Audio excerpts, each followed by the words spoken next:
So here are the 10 questions जो आपको दिए गए थे, और इस बार आपको इसमें से मिस्टेक ढूंढनी है, उसके बाद आपको रिकरेक्ट करना है उसको, मतलब दोबारा से रीराइट करना है। कई बार क्या होता है, मैंने एग्जाम के अंदर देखा है, लोग इसी में करेक्शन करके आ जाते हैं, रीराइट नहीं करते सेंटेंस को। जैसे ये सेंटेंस ऊपर लिखा होता है, उसके नीचे सिर्फ या फिर उसमें ऐसे कटिंग करके दे मेड द अमेंडमेंट, वहीं पे उसको चेंज करके उसके सेंटेंस के ऊपर ही लिख देते हैं, जो कि एक गलत तरीका है। आपको उसमें कोई छेड़खानी नहीं करनी है, उसके नीचे जो स्पेस दिया होगा आपको, कभी आपने आंसर शीट देखी होगी, तो उसके नीचे आपको करेक्शन करके फुल सेंटेंस लिखना है। ये चीज दिमाग में रहनी चाहिए, री right the following sentences after making necessary corrections. इसका मतलब देखो, इसके बाद एक और एडवाइस दी गई है, do not make unnecessary changes in the original sentence. Unnecessary changes से मतलब है, या तो आप जबरदस्ती उसका टेंस चेंज मत करो, या तो उसका आप टेंस चेंज ना करो, उसका मीनिंग चेंज ना करो, उसमें कुछ अननेसेसरी एडजेक्टिव एडवर्ब ये सभी चीजें कुछ नहीं डालनी है उसके अंदर। सब्जेक्ट को चेंज नहीं करना, उसको एक्टिव से पैसिव में कन्वर्ट नहीं करना, नहीं। इमीडिएट आपको छोटी सी मिस्टेक मिलेगी जो भी, तो वो आपको करेक्ट करनी है, बस इतना सा आइडिया है। Let's begin. सबसे पहले देखते हैं फर्स्ट सेंटेंस। दो he is fat yet he runs fast. किसी ने ट्राई किया? दो he is fat yet he runs fast. फटाफट बताइए, किसी ने ट्राई किया तो, अदरवाइज। इसमें शायद रन की सेकंड फॉर्म आ जाएगी पास्ट। ठीक है, तो अंकित बोल रहे हो ना? ठीक है, अंकित बोल रहे हो कि रन की सेकंड फॉर्म आ जाएगी, रैन, RAN। ठीक है, और बताइए, और किसने क्या ट्राई किया है? हम्म। सर इसमें एरर मेरे को नजर ही नहीं आ रहा था, ठीक है, सेम ही आप लग रहा था। हाँ सब कुछ कुछ बताओ मेरे को, जब तो पता चलेगा कि आप किस हिसाब से इनको देखते हो। ठीक है, तो नवनीत कह रहे हैं कि उनको कुछ नजर नहीं आया। ठीक है, नो एरर उनकी तरफ से। और बताइए। हम्म। ठीक है, तो बाकी का भी मैं यही समझू कि कुछ नहीं दिखा एरर, या फिर मिला है तो कौन आप कॉन्फिडेंस में नहीं हो कि क्या होगा इसका। तो देखो, कभी भी आप एनालाइज करो ना इन चीजों को, तो दिमाग में एटलीस्ट ये क्लियर तो रहना चाहिए। यस आनंद, आप ट्राई करना चाह रहे हो क्या? ठीक है, ओके, तो हम देखते हैं। गौरंग, आपने ट्राई किया, ही is fat still he runs fast. He is fat still he runs fast, तो कुछ हिसाब से आपने ना इसमें अच्छा ट्राई किया है। आपने ट्राई अच्छा किया है, क्योंकि इसके अंदर आप देखोगे दो कंजंक्शंस हैं। आप दो कंजंक्शन है इसके अंदर। एक तो आपका कंजंक्शन हो गया दो, एक हो गया आपका कंजंक्शन येट। और किसी भी सेंटेंस के अंदर कंजंक्शन, एक कंजंक्शन जब भी यूज होता है जब आपको दो क्लोज क्या करनी पड़ती हैं, ज्वाइन करनी पड़ती हैं, राइट। तो दो क्लोज को ज्वाइन करने के लिए आपको एक क्या चाहिएगा, कंजंक्शन चाहिएगा, ठीक है। दो क्लोज को ज्वाइन करने के लिए एक कंजंक्शन, लेकिन अगर आपका दो कंजंक्शन हो तो इसका मतलब आपके लिए आपको तीन क्लोज चाहिएंगी। क्लोज, अगर हम देखें, close number 1, close number 2, there after you will write conjunction number 2, उसके बाद आएगी आपकी क्लोज नंबर 3। यहाँ पे देखिए, दो आपका कंजंक्शन हो गया, ही is fat is your close number 1, दो आपका कंजंक्शन नंबर 1, उसके बाद येट देखोगे, this is your conjunction number 2, he runs fast, ये आपका क्लोज नंबर 2। तो दो कंजंक्शन और दो क्लोज काम नहीं चलेगा। मैक्सिमम दो क्लोज के लिए आप क्या कर सकते हो, एक कंजंक्शन को यूज कर सकते हो। तो यहाँ पे एक चीज फालतू क्या है, एक कंजंक्शन, राइट। तो ये आपको क्या करना पड़ेगा, इसको क्लियर करना पड़ेगा। तो इस हिसाब से आपको सेंटेंस देखने होंगे ना, सब्जेक्ट वर्ब और अग्रीमेंट, इस हिसाब से आपको एनालाइज करना होगा एटलीस्ट, क्या है सेंटेंस के अंदर क्या नहीं है। ये फंडामेंटल आपके क्लियर होंगे, तो आप अच्छे से इनको क्या कर सकते हो, अटेम्प्ट कर सकते हो। और इसी के ऊपर मैं आपको बोलूंगा, share the playlist of conjunction, conjunction की प्लेलिस्ट मैं आपके साथ शेयर करूंगा इसके बाद। वो वीडियो आपको देखनी है क्लास एंड होने के बाद से, ठीक है। So please mute your mic, जब तक आप बोले नहीं तो आप अपने माइक को म्यूट ही रखिए। आनंद, मैं आपको म्यूट कर रहा हूँ, बाद में अगर आपको बोलना हो तो आप अनम्यूट करके बोल सकते हो, कोई इशू नहीं है। ठीक है, तो आंसर अगर हम देख लेते हैं फटाफट। सॉल्यूशन है, though he is fat yet, उस येट हमने यहाँ पे ड्रॉप कर दिया, ही रन्स फास्ट। ठीक है, तो येट हमने यहाँ पे क्या कर दिया, ड्रॉप कर दिया, और उसकी जगह हमने दो कंजंक्शन को रख लिया, दो ही इज फैट ये फुल स्टॉप, उसके बाद कोमा लगा दिया, ही रन्स फास्ट। येट हम किस लिए यूज करते हैं, येट हम यूज करते हैं ऑपोजिट, ऑपोजिट रिजल्ट के लिए। ठीक है, येट हम वहां पे यूज करते हैं, लेकिन यहाँ पे आप दो लिखोगे, दो होता है रीजन के लिए आप यूज करते हो। ठीक है, though he is fat he runs fast, right. Though is the conjunction, and second conjunction जो कि बट येट और कोई भी स्किल हो गया, इज नॉट रिक्वायर्ड, राइट। समझ में आ गया कॉन्सेप्ट, आसान सा था। ओके, इसके बाद हम देखते हैं सेकंड क्वेश्चन। सेकंड क्वेश्चन होगा आपका, he went Hari so that he could catch हर। बताइए, सब अपनी अपनी वो बताएंगे, क्या किसने क्या ट्राई किया है। अंकित, आपने क्या ट्राई किया, फटाफट। कुड की जगह bill, he will catch us. He will, ठीक है, आपने यहाँ पे कुड की जगह विल लिख दिया, राइट। और आप बताइए नवनीत, क्या ट्राई किया? हुआ बाकी नहीं। नहीं हुआ। गौरांग, जो भी है अपने चैट सेक्शन में भी लिख सकते हो फटाफट, अगर किसी ने ट्राई किया। देखो इसमें कुछ भी शर्माने वाली बात नहीं है। नहीं आता नहीं आता, बी क्लियर, बी क्लियर, कोई आपको जज कर नहीं रहा यहाँ पे, बस आपको अपनी प्रैक्टिस पता चल रही है किस आप उस पे हो। ठीक है, डे ड्रीमिंग से बचा रहा मैं आपको। अल्टीमेटली क्या होता है, बाद में आप डे ड्रीमिंग करते हो अभी तक एग्जाम तक, कि हम ये ग्रामर कर लेंगे, ऐसे हम फिर वर्दी पहन लेंगे, बहुत अच्छे लगेंगे, स्मार्ट लगेंगे। तो उस वाले फैक्टर से मैं आपको बाहर लेके आ रहा हूँ। रियलिटी फेस करना बहुत इंपॉर्टेंट है, जितनी जल्दी रियलिटी फेस करोगे इतना अच्छा है। ठीक है, कुणाल आपने लिखा है he went so Hari that he could catch her, he went so Hari that he could catch हर। ठीक है, ठीक है, सो आपने पहले लगा दिया हरी से पहले, तो आपने थोड़ा सा चेंज किया उसके अंदर। Let's see. यस, आनंद आप ट्राई करना चाह रहे हो? हाँ बोलिए। Sir, he hmm, went fast so that he could catch her. He went, Fast. Okay fast, आपने रैन की जगह फास्ट लिख दिया, ठीक है, हरी की जगह फास्ट लिख दिया, ठीक है, he went fast so that he could, right, okay, ठीक है, अच्छा ट्राई किया, हरी एंड फास्ट। लेकिन फास्ट भी आपका क्या है, एडवर्ब है, हरी भी आपका एडवर्ब है, तो कुछ इसमें चेंज हुआ नहीं है, right, okay. So let's see, he went hurriedly so that he could catch हर। देखो मैंने ही गलत बता दिया आपको, हरी क्या है, एक वर्ब है, ठीक है, और आप एक वर्ब इसमें अननेसेसरी यूज नहीं कर सकते, दो वर्ब एक साथ यूज नहीं कर सकते एक सब्जेक्ट के लिए। तो यहाँ पे अगर हम देखें इसको ध्यान से, went is a verb, Hari is also a verb, लेकिन अगर आपको किसी भी वर्ब को एक्सप्लेन करना है तो उसके लिए आप एडवर्ब यूज करते हो, ना कि verb. So he went hurriedly so that he could catch her, hurry can be used as a verb और a noun, so it's an adverbial form is hurriedly, उसकी एडवर्बियल फॉर्म क्या होगी, हरीडली। तो ये एक छोटा सा क्या था आपका, आपका ये इसमें करेक्शन थी। तो आपको अब इसके लिए कौन सा चैप्टर पढ़ना है, आपको एडवर्ब चैप्टर पढ़ना है। पहले क्वेश्चन के लिए आपको कंजंक्शन चैप्टर क्लियर करना होगा। जो भी बुक आपके पास है क्या करोगे, आप उसको फॉलो करोगे, उस बुक के हिसाब से, जैसे मैं आपको हर एक चैप्टर से आपको कुछ ना कुछ क्वेश्चन दे रहा हूँ, जिससे आपको आइडिया लग सके कि क्वेश्चन कहाँ से आते हैं, और ऐसे ही क्वेश्चन आएंगे, राइट। गुरांग आपने लिखा he did quick to catch her, देखा, he did quick to catch her. तो यहाँ पे एक शुरुआत के अंदर जैसे मैं आपको बताऊं, यहीं पे लिखा था कि do not make unnecessary changes. अब दो लोगों ने जो भी बोला है, क्विक उसका कर दिया आपने हरी की जगह, किसी ने फास्ट कर दिया उसको, तो आप अननेसेसरी चेंजेस कर रहे हो। तो डायरेक्टली आंसर यहाँ पे ये है, ही वेंट हरीडली। तो हरी जो था एक वर्ब था, उसको चेंज करना है आपको एडवर्ब के अंदर, क्योंकि एडवर्ब ही क्या करेगा, वर्ब को एक्सप्रेस करेगा, right. So next question would be, no sooner did she comes that the boys stood up, okay, no sooner did she comes that the boys stood up, बताइए। Sir, hmm, no sooner did she came than the boy stood up. ठीक है, did she के बाद क्या बोला आपने, Did she came? C-A-M-E. CAME, okay, Yes. और कोई बताएगा?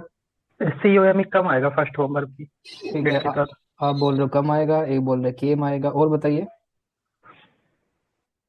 ठीक है, तो वैसे इसका आंसर मैं बता दूं, यहाँ पे कम ही आएगा, COME, ठीक है, वर्ब की first form, reason being, okay, ठीक है, कुणाल भी आया, कुणाल भी फंस गया हमारे साथ, ठीक है, कुणाल ने भी यहाँ पे केम यूज किया है, CAME, जो कि है वर्ब की सेकंड फॉर्म। अच्छा, तो अब हम बताते हैं इसमें रीजन क्या है, इसके पीछे रीजन ये है, डू, डज और डिड किसी भी सेंटेंस में कभी भी यूज कर लेना। डू जो है आपका प्रेजेंट में यूज होगा, ठीक है, और जो कि थर्ड नंबर के साथ यूज होता है, जैसे थर्ड नंबर में बोलूं, अगर आपका जो सब्जेक्ट है दे यूज हो रहा है, ठीक है, और यू यूज हो रहा है, तो आपको यूज करना पड़ेगा, ठीक है, यू आपका फर्स्ट पर्सन होता है, कोई दिक्कत नहीं है, तो इनके साथ आप डू यूज करेंगे। अदरवाइज जो आपका सिंगुलर सब्जेक्ट है, ठीक है, सिंगुलर सब्जेक्ट है, तो आपको डज यूज करना पड़ता है, राइट, सिंगुलर सब्जेक्ट के लिए आपको क्या यूज करना पड़ेगा, डज। और उसके बाद डिड आपको पास्ट इंडेफिनिट के लिए यूज करना पड़ता है, राइट। तो ये हो गया आपके मोडाल्स हो गए, ठीक है, एज एन हेल्पिंग वर्ब भी बोल लेते हो आप इसको, ऑक्सिलरी वर्ब भी बोल लेते हो इसको, मोडाल्स में भी यूज कर लेते हो। इसके साथ एक चीज आपको ध्यान रखनी है, अगर इसके साथ जो वर्ब यूज करने वाले हो आप, जो वर्ब यूज करोगे वो हमेशा बेस फॉर्म में होगी, ठीक है। बेस फॉर्म का मतलब है, अगर मैं बात करूं कम्स और कम, ठीक है, ये जो कम्स है ये थर्ड पर्सन के हिसाब से है आपकी, ठीक है, ये सॉरी थर्ड पर्सन ही सिंगुलर, ठीक है, ये किसके हिसाब से, आपकी सिंगुलर सब्जेक्ट के हिसाब से। और ये जो कम है आपका, ये बेस फॉर्म होगी इसके, उसके बाद एस लगाने की जरूरत नहीं होती, ठीक है। तो कहीं पे भी आपको डू, डज और डिड दिख जाएगा, उसके साथ जो वर्ब होगी इररेस्पेक्टिव ऑफ द टेंस, वो बेस फॉर्म ही यूज होगी, ठीक है। अगर कहीं पे आपको पास्ट इंडेफिनिट टेंस है और आपको रन यूज करना पड़ेगा, मतलब डिड के साथ आपको क्या करना पड़ेगा, रन ही यूज करना पड़ेगा, रैन नहीं यूज करोगे, ठीक है। तो बस इतना सा था इसमें कॉन्सेप्ट, छोटा सा कॉन्सेप्ट है, बस डिड को देख के आपको सोल्व करना था फटाफट। Let's see, okay, so your answer would be, no sooner did she come that the boys, sorry यहाँ पे इसको करेक्शन करना होगा, that the boys stood up. Okay, मैं इसको करेक्ट करके आपके पास भेज दूंगा। नेक्स्ट क्वेश्चन देखते हैं फटाफट। नेक्स्ट क्वेश्चन है आपका, I found a book laid on the bed. बताइए, I found the book laid on the bed, comment में फटाफट लिखिए। ये यहाँ पे लेट की जगह जेरेंट यूज हो जाएगा, लाइक। अच्छा ठीक है, ओके। अंकित आप बोल रहे हो कि यहाँ पे ले की जगह आप क्या यूज कर सकते हैं, लेड की जगह? लाइक, स्पेलिंग बताइए। Like, LYING। LYING, ठीक है। और बताएं। गुरांग आपने लिखा है found this book was laid on the table, was laid, ठीक है, आपने पैसिव बना दिया, लेड ऑन द टेबल। तो लेड, वॉज लेड बेसिकली।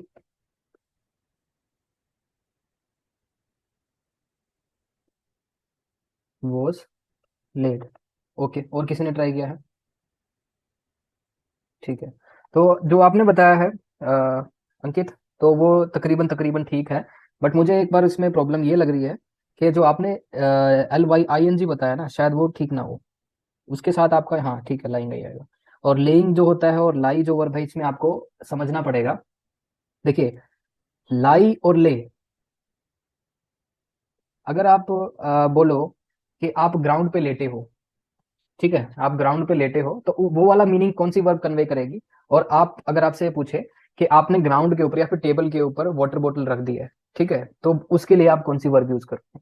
तो to rest flat on the surface, मतलब खुद ब खुद आप यहाँ पे देखना, लाई जो वर्ब है और जो ले वर्ब है, ठीक है, इसके साथ आपको ये देखना होगा, इसके साथ आपको ये देखना होगा कि जो लाई वर्ब है, to rest flat on the surface, और ले जो है ये आपकी ट्रांजिटिव वर्ब है, ठीक है, ये आपकी कौन सी वर्ब है? ट्रांजिटिव। तो ट्रांजिटिव वर्ब ये हो गया, और शायद ये आपकी इंट्रांजिटिव वर्ब होगी लाइव। अंकित आप बताइए, इसमें से ट्रांजिटिव और इंट्रांजिटिव कौन सी है?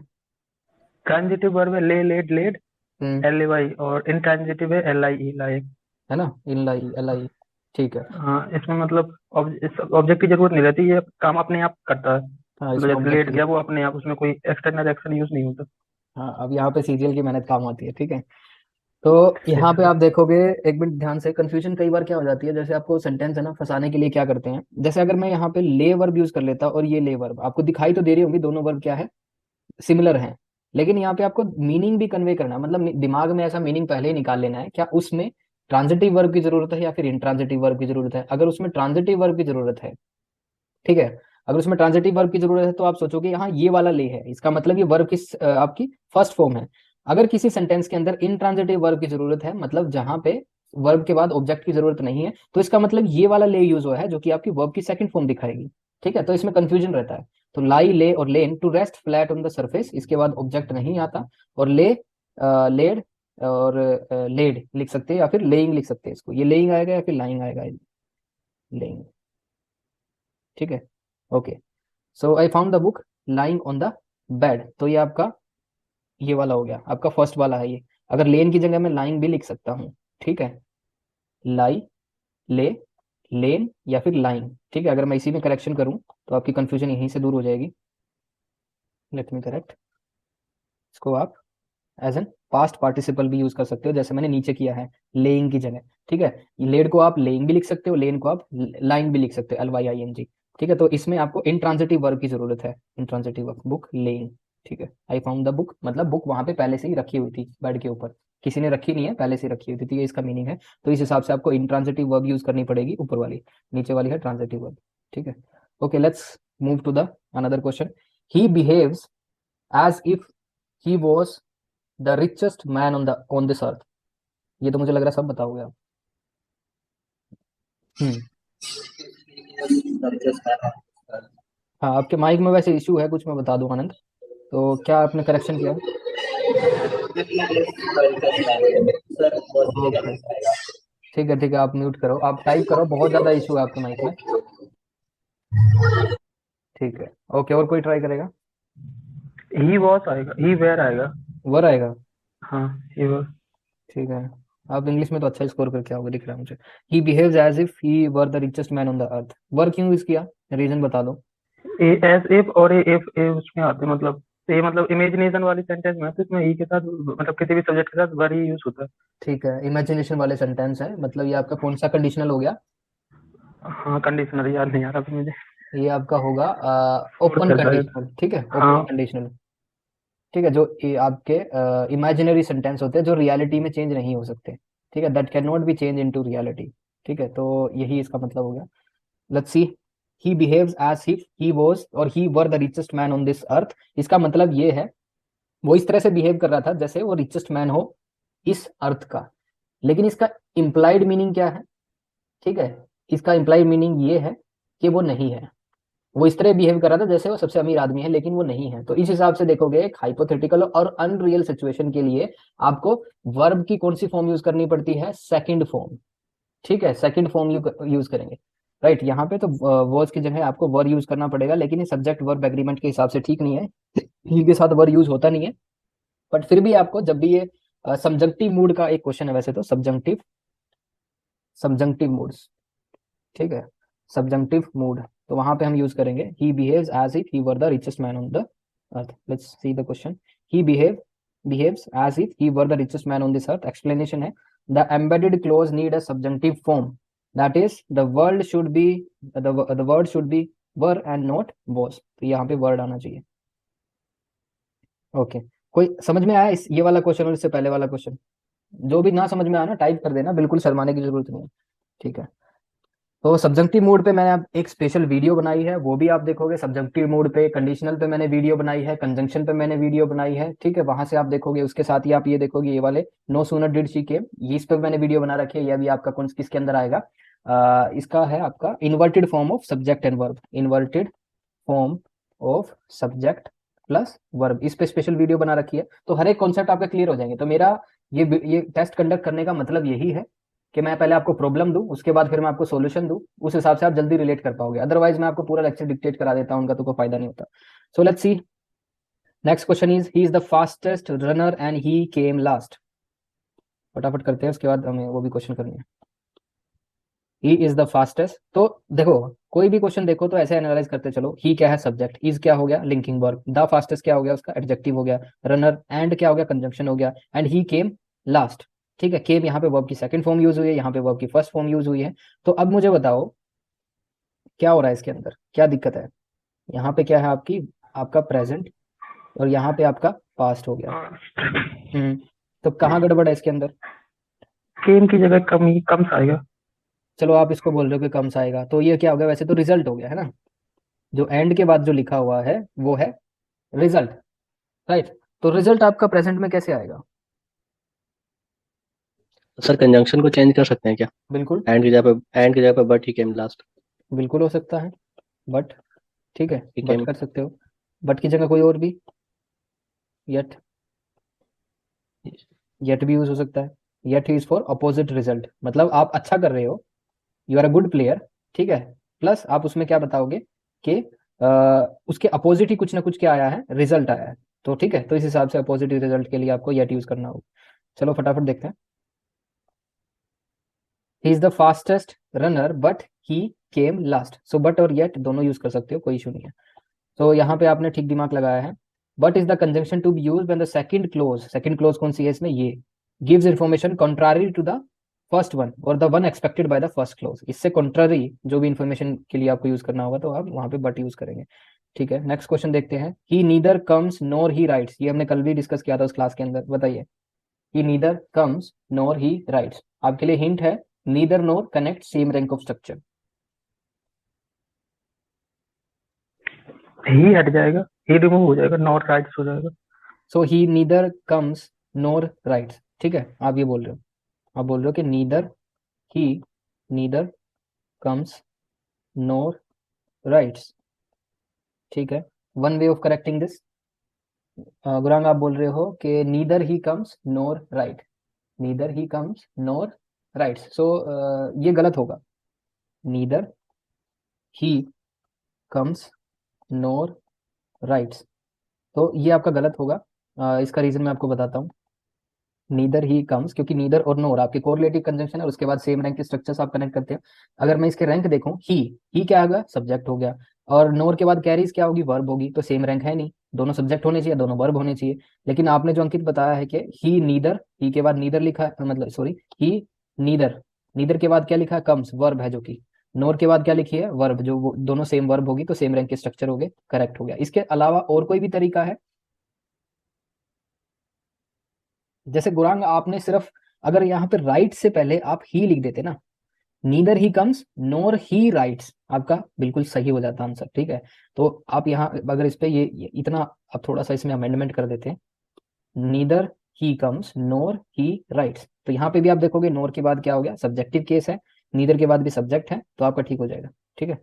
Let's see answer, neither does he come nor does he right, ठीक है। डज लगाओ चाहे नहीं लगाओ, डज लगाते हैं वैसे तो एम्फेसिस के लिए लगाते हैं, ठीक है। अगर डज की जरूरत आपको नहीं लग रही तो आप इसको ड्रॉप भी कर सकते हो, लेकिन यहाँ पे जब आपने डज यूज किया तो वर्ब की फर्स्ट फॉर्म आएगी, तो कम की साथ भी आपको यहाँ पे एस ड्रॉप करना होगा, राइट के साथ भी आपको एस ड्रॉप करना होगा, तो राइट, ये राइट सिंपल आप यूज कर सकते हो। So does is mainly for emphasis, emphasis, ठीक है। जैसे मैं बोलूं ही राइट, ही राइट्स, अगर मैं लिख दूं ही डज राइट, दोनों का मीनिंग सेम है, लेकिन इसमें आप दिखेगा, इसमें थोड़ा सा और असर्शन दिखेगा, ज्यादा एम्फोसिस दिखेगा, ठीक है। थोड़ा सा एम्फोसिस करने के लिए एक्शन को आप डज का यूज कर लेते हो, तो उसका मीनिंग सेम रहता है, लेकिन उसमें थोड़ा सा एम्फोसिस ज्यादा दिखता है, ही राइट्स और ही डज राइट, ओके। तो इसमें ज्यादा कंफ्यूज होने की जरूरत नहीं है। नेक्स्ट क्वेश्चन देखते हैं, if I did this I shall be wrong, ठीक है, दिस इज फर्स्ट स्टेटमेंट। अगर आपको इसकी जगह ये भी मिल जाए, if I shall do this I shall be wrong, तो इन दोनों के अंदर आप क्या करेक्शन करना चाहोगे? ध्यान से देखो, इफ कंजंक्शन है, उसके बाद एक क्लोज लिखिए, I did this question mark, oh sorry comma, उसके बाद आई शैल बी रोंग, फिर दूसरी क्लोज रखिए, ठीक है, सॉरी। उसके बाद उसमें भी यही है कि if I shall do this, this is first close with conjunction if, और उसके बाद दूसरी क्लोज है आई शैल बी रोंग। बताइए इसमें क्या गलती आपको लग रही है? इसमें आई वुड बी रॉन्ग होगा दोनों में। आई वुड बी रोंग, आई कौन से वाला, जैसे फर्स्ट क्लोज वाला, सेकंड वाला? सेकंड वाला। If I did this I would be wrong, if I shall do this I would be wrong, ठीक है। वुड चेंज करने का रीजन? ये तो वो याद नहीं आ रहा, भी रिवाइज नहीं किया। ये कोऑर्डिनेट कंजंक्शन, वो क्या बोलते हैं रट्टे मार रखे आपने, समझ गया मैं, ठीक है। वो तो याद नहीं आ रहा अभी थोड़ा बस। ठीक है, वैसे देखो बताओ मेरे को, वुड, शुड और कुड, ठीक है। वुड को क्या हम पास्ट में यूज कर सकते हैं ना, पास्ट के लिए। यस। शुड को तो हम प्रेजेंट के लिए यूज करते हैं, और कुड को हम पास्ट के लिए यूज कर लेते हैं, कोई इशू नहीं है। एक चीज यहाँ पे देखो, इफ जो है आपकी कंडीशन है, ठीक है, कंडीशन देखोगे आप, उसके साथ आप देखोगे कंडीशन पास्ट में है। ध्यान से देखो, if I did this, did क्या है आपका, वर्ब की सेकंड फॉर्म है डिड, ठीक है। तो ये पास्ट आपका दिख गया, तो कंडीशन आपकी पास्ट है, तो आई shall be wrong, I shall be wrong मतलब क्या होगी आपका, आई शैल बी रोंग मतलब फ्यूचर कॉनोटेशन हो गया, shall be in future, right. तो इसमें हम देख लेते हैं, और इसके बाद यहाँ पे देखिए, if I shall do this, if I shall do this I shall be wrong, तो दोनों शैल आप देखोगे, शैल फ्यूचर को डिनोट करता है या प्रेजेंट को? शैल जो है फ्यूचर को डिनोट करता है या फिर प्रेजेंट को? बताइए, कुछ भी तुक्का मारिए। शैल प्रेजेंट को। प्रेजेंट को, ठीक है। Let's check the answer, if I do this I shall be wrong, ठीक है। आपने जो बोला है कि शैल जो है प्रेजेंट को ही क्या करता है, डिनोट करता है, तो इसकी एक बार हम एक्सप्लेनेशन देख लेते हैं।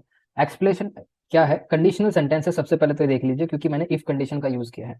तो कंडीशनल सेंटेंसेस में अगर जो वर्ब है, जो कंडीशनल क्लोज है, जैसे ये कंडीशनल क्लोज होगी जिसके साथ कंजंक्शन, ये आपका कंजंक्शन ऑफ कंडीशन लगा होगा, इसको हम इफ को क्या बोलेंगे, कंजंक्शन ऑफ कंडीशन।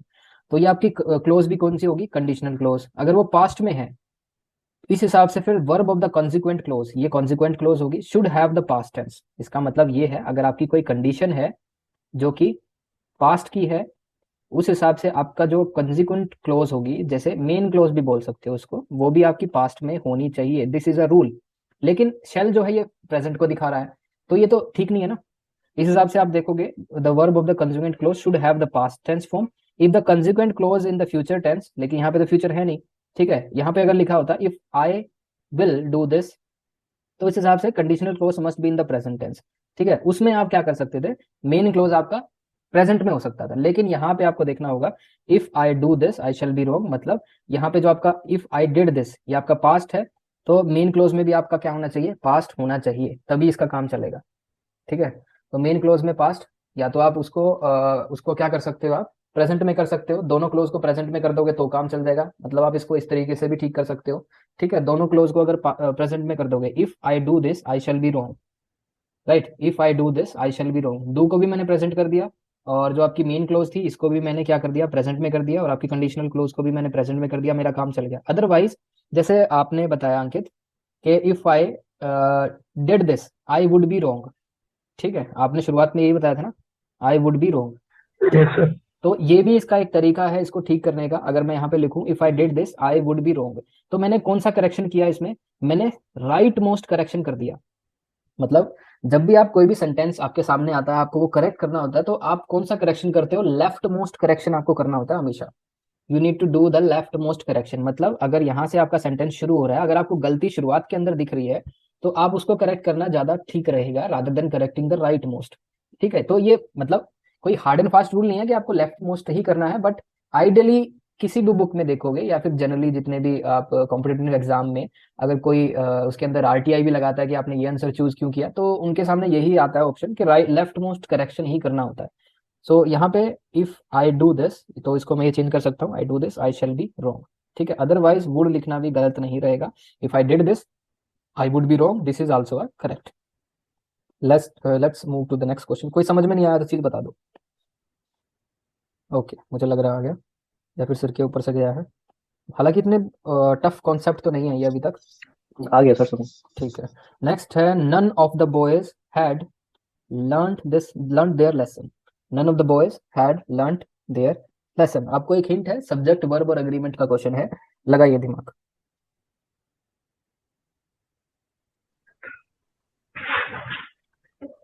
इसमें ये लर्न सेकंड फॉर्म है शायद, लर्न आएगा थर्ड फॉर्म। लर्न होता है। आप सेकंड फॉर्म यूज करना चाह रहे हो, हैड के साथ नहीं, सेकंड फॉर्म कैसे थर्ड फॉर्म ही यूज होगी, लेकिन यही लर्न होती है थर्ड थर्ड फॉर्म। फॉर्म, यही थर्ड होती है। फॉर्म लर्न नहीं होती शायद। बताइए फिर, स्पेलिंग बताइए क्या होगी। LEARN ED. ED नहीं, लर्न। नहीं, इसमें आप टी भी यूज कर सकते हो और ED भी यूज कर सकते हो, दोनों ही ठीक है, वर्ब की थर्ड फॉर्म में आएगा ये। ठीक है, और सर बताइए। देर की जगह पे ये वो चेंज हुआ क्या, हाँ लाइक हाँ नन ऑफ द बताइए, बॉयज, ये बताइए हिज बताइए। वो लेसन। नन के साथ ऐसा आएगा, ठीक है, सिंगुलर ये सब्जेक्ट यूज होता है। एक एक किया है ना इसलिए। ठीक यस है, सर। तो ये आपका टीम गेम ठीक लगा मुझे। तो यहाँ पे नन के हिसाब से आप हिज यूज कर Yes, सकते हो, या फिर हर भी यूज कर सकते हो। वैसे अगर हम बात करें तो जनरली हिज यूज करते हैं। ठीक है, तो जनरली हिज यूज करते हैं, हर भी यूज कर दोगे तो गलत नहीं होगा। तो देखो, कहने का मतलब ये है, अगर मैं यहाँ पे आपसे बात करूं, none of the boys, of क्या है आपका, यहाँ पे ऑफ क्या है, ऑफ आपको देखना होगा सबसे पहले। प्रपोजिशन। कौन सा प्रपोजिशन, हाँ ठीक है, ऑफ तो प्रपोजिशन है। तो जितने भी आपके ये आपको देखना होगा स्ट्रक्चर आते हैं, of none of the boys, ठीक है, all of the boys, a few of the boys. इसके बाद जो आप वर्ब फिल करोगे ना, वो जो वर्ब है वो किस पे डिपेंड करेगी, इन पे। ठीक है, इन पे डिपेंड करेगी। अगर ये आपको देखना पड़ेगा, अगर इनका नंबर सिंगुलर है तो यहाँ पे वर्ब आएगी सिंगुलर। अगर यहाँ पे इनका नंबर प्लूरल है, जैसे ऑल है, तो ये प्लूरल को दिखाएगा, तो यहाँ पे आपकी वर्ब आएगी प्लूरल। ठीक है, तो द बॉयज के हिसाब से आपको क्या यूज, आपको ना तो वर्ब यूज करनी है और ना उसके हिसाब से आपको बाद में क्या यूज करना है, प्रोनाउन। ठीक है, तो यहाँ पे देर जो है, देर किसके अकॉर्डिंग आएगा, नन के अकॉर्डिंग। तो नन आपका सिंगुलर है, तो सिंगुलर आपको क्या यूज करना पड़ेगा, उसका प्रोनाउन यूज करना पड़ेगा। ठीक है, none of the boys had learned his lesson. ठीक है, तो मैंने यहाँ पे हर क्यों बोला, सॉरी वो तो मैं भूल गया था। तो बॉयज के हिसाब से तो वैसे आपका हर ही रहना चाहिए, सॉरी हिज ही रहना चाहिए। ठीक है, तो none of the boys had learned his lesson, right. तो ठीक है, अगर यहाँ पे बॉयज की जगह कुछ और होता, ठीक है, गर्ल्स होता, none of the girls had learned her lesson, तो यहाँ पे हर हो जाता। ठीक है, तो मुझसे गलती होगी, राइट। तो लास्ट क्वेश्चन क्या है, none of the boys had learned his lesson। Since none means not anyone, it refers to a single entity and needs a singular possession referring to it। singular possession की यहाँ पे जरूरत है। Last बताइए फटाफट। The size of the shoe should be the same as this shoe। The same के साथ that आता। The should size be of the shoes. should be that this shoes. should be same as that। S हट जाएगा, that आएगा। as हट जाएगा, आप बोल रहे हो that आएगा। ठीक है, the size of the shoe should B same that this shoes. ठीक है, और कोई ट्राई करेगा?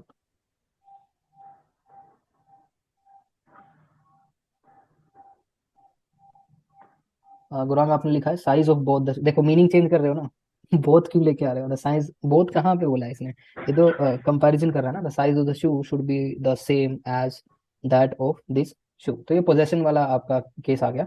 ठीक है, इस पे आपको ध्यान से ये देखना है, the size of the shoe should be the same as that of this shoe. यहाँ पे एज दिस था और यहाँ पे एज दैट ऑफ क्यों यूज किया मैंने? कंपैरिजन किसका करोगे ये देखना है आपको। कंपैरिजन किससे कर रहे हो? कंपैरिजन हम जूतों से नहीं कर रहे, हम साइज से कर रहे हैं। ठीक है, ये चीज आपको ध्यान में रखनी है, जो कंपैरिजन हो रहा है वो साइज के बीच में हो रहा है, शूज के बीच में नहीं हो रहा। तो जब आप डायरेक्ट एज दिस शूज लिख रहे हो, दिस शू क्या है? ये आपका ऑब्जेक्ट हो गया। ठीक है, लेकिन यहाँ पे आप देखोगे कंपैरिजन किससे हो रहा है? साइज से हो रहा है। तो आपको यहाँ पे एज दैट ऑफ आपको ये कंपैरिजन के लिए आपको एक पॉजेसिव केस का क्या यूज करना पड़ेगा? ये इसको हम बोल सकते हैं डिटर्मिनर, इसका कॉन्सेप्ट मैं आपको पढ़ा दूंगा। ठीक है, तो यहाँ पे आपको दैट ऑफ लिखना पड़ेगा। The size of the shoe should be the same as that of this shoe. तो दैट ऑफ किसको रिप्रेजेंट कर रहा है? साइज को।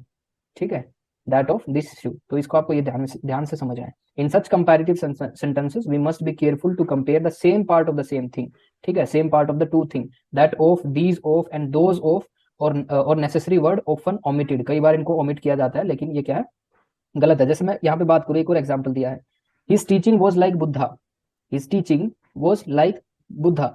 ठीक है, his teaching was like Buddha. अगर दूसरा आप यहाँ पे देखोगे, his teaching was like that of Buddha.